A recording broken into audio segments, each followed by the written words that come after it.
আসসালামু আলাইকুম প্রিয় শিক্ষার্থীবৃন্দ। আজকে আলোচনা করব তাপগতীয় ফাংশনের একটি ইম্পর্টেন্ট কিছু সমীকরণ নিয়ে, যেমন CP minus CV equal to TV alpha square E. একই সাথে আমরা আলোচনা করব সিপি মাইনাস সিভি 9টি V lambda square E, CP minus CV equal to 9টি V lambda square by K. আমরা এই তিনটা সমীকরণ আমরা পর্যায়ক্রমে আলোচনা করব।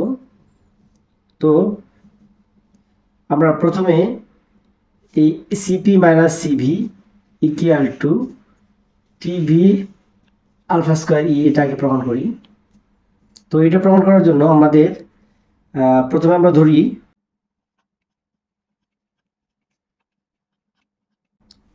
আমরা ধরি আয়তন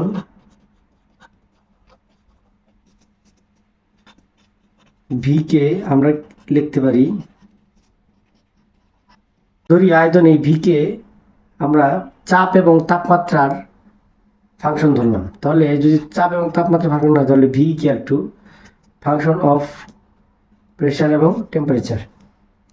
তাহলে এটাকে আমরা এভাবে লিখতে পারি যে DV equal to del V by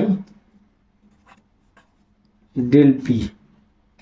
এখানে হচ্ছে T constant into DP plus del V by del T DT.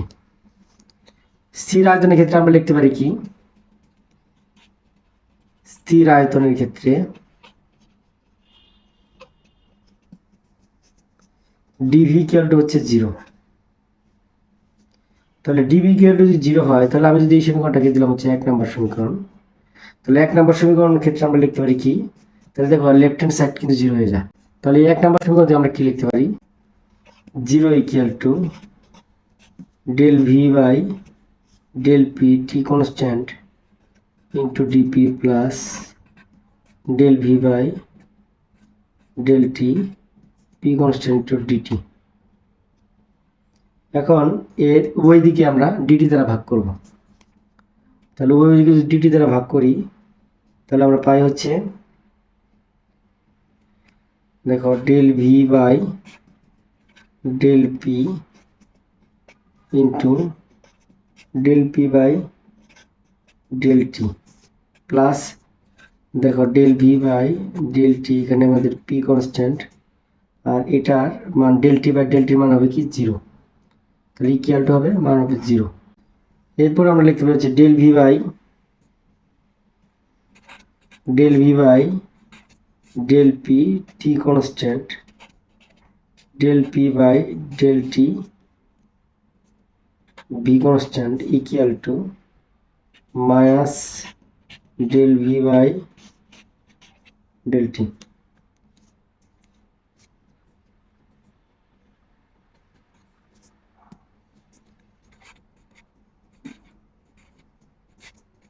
Del P by del T V constant equal to লিখতে পারি হচ্ছে কি minus del V by del T by, দেখো এটাকে আমরা এই যে টার্মটুকুকে আমরা নিয়ে গেলাম হচ্ছে নিচে নিয়ে গেলাম, del V by del P, এখানে আছে টি কনস্ট্যান্ট হয়ে গেছে। তাহলে এটাকে আমরা এভাবে লিখতে পারি del P by del T V constant, দেখো এটাকে আমরা এভাবে লিখতে পারি del V by del T P constant into, দেখো এই ডেল পিটাকে ডেল পি উপরের দিকে চলে গেল, ডেল পিটা নিচের দিকে চলে আসলো, তাহলে del P by del V এখানে হচ্ছে কি টি কনস্ট্যান্ট হয়ে যাবে। এখন এই একটা সমীকরণ, এই সমীকরণটাকে আমরা 2 নম্বর সমীকরণ হিসেবে চিহ্নিত করলাম। গত ক্লাসে একটা প্রতিপাদন করেছিলাম, আগে লিখি আমরা জানি। গত ক্লাসে এই প্রতিপাদনটা করেছিলাম CP minus CV equal to T into del P by del T V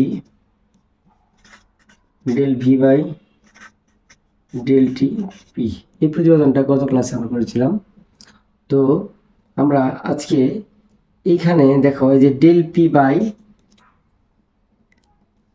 দেখো এখানে এই যে del P by del T এর একটা মান আছে হচ্ছে যেটা, এই মানটা আমরা এই যে del P by del T এই সমীকরণে আমরা বসিয়ে দিব। তাহলে সুতরাং CP minus CV equal to, তাহলে দেখো টি এমনি থাকলো টি।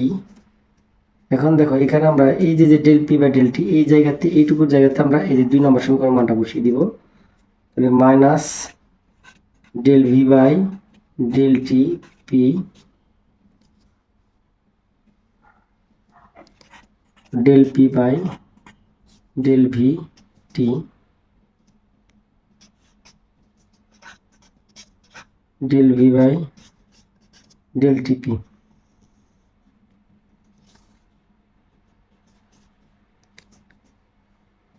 তাহলে দেখো এই del V by del T দেখো এটার সাথে এটা গুণ হয়ে যায়, তাহলে গুণ হলে আমরা লিখতে পারি মাইনাস টি ইন্টু এটা এবং এটা গুণ করলে হয়ে যায় হচ্ছে del V del V by del T whole square P constant into del P by del V. এখানে আমাদের টি কনস্ট্যান্ট থাকবে। তাহলে এই সমীকরণটাকে আমরা দিলাম হচ্ছে 3 নম্বর সমীকরণ। আবার আমরা জানি যে স্থির চাপে আয়তন প্রসারণ গুণাঙ্ক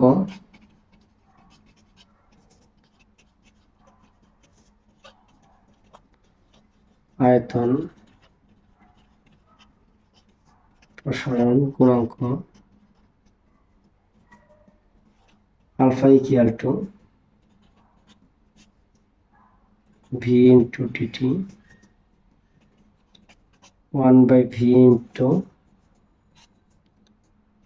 del V by del T, এটা পি কনস্ট্যান্ট হবে। তাহলে এখান থেকে আমরা কি লিখতে পারি দেখো, তাহলে এই ভিটাকে যদি এই পাশে নিয়ে আসি তাহলে আমরা লিখতে পারি হচ্ছে del V by del T P constant equal to V alpha. এটাকে দিলাম হচ্ছে 4 নম্বর সমীকরণ। আমরা জানি আয়তন প্রসারণ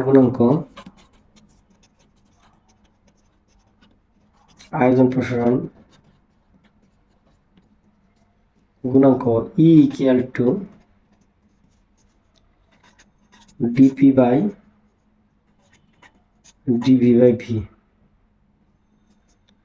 তাহলে মাইনাস ভি ইন্টু লিখতে পারি কি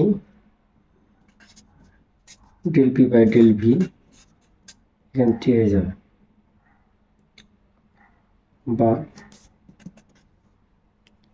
দেখো এখানে আমরা পাবো হচ্ছে del P by del V equal to minus E by V. এই সমীকরণটাকে দিলাম হচ্ছে 5 নম্বর সমীকরণ। সিপি মাইনাস সিভি,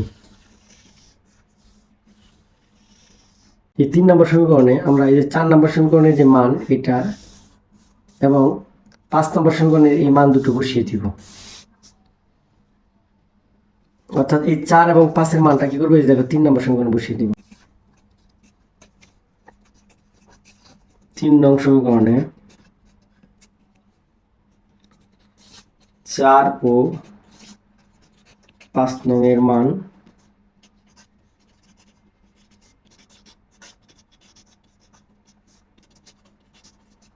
বসিয়ে পাই। তাহলে CP minus CV equal to minus T into, দেখো এখানে alpha V square into minus E by V. তাহলে দেখো এখানে আমাদের ফাইনালি আমরা পাই হচ্ছে CP minus CV equal to TV alpha square into E. দেখো আমরা প্রথমটা কিন্তু প্রমাণ করে ফেললাম, প্রথম সমীকরণটা আমরা প্রমাণ করে ফেললাম যে CP minus CV equal to TV into alpha square into E. সেকেন্ডটা প্রমাণ করার জন্য আমাদের ওই যে আয়তন প্রসারণ গুণাঙ্ক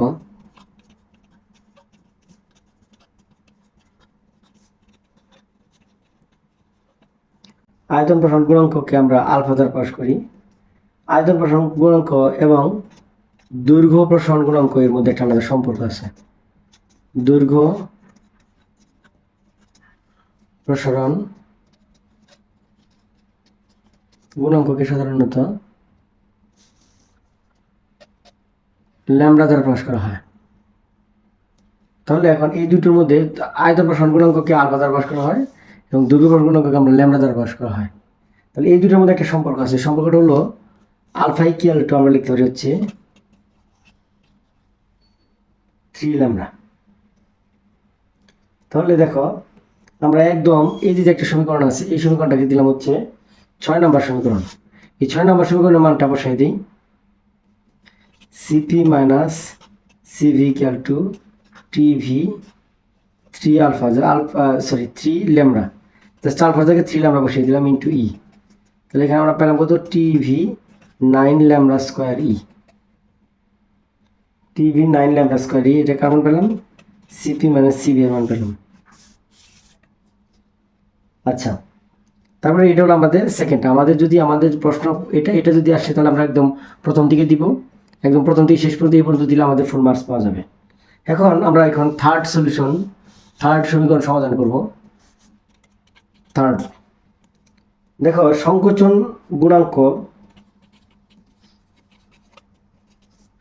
গুণাঙ্ককে সাধারণত কে দ্বারা প্রকাশ করা হয়? সংকোচন গুণাঙ্ক ও স্থিতিস্থাপক গুণাঙ্ক একটা স্থিতিস্থাপক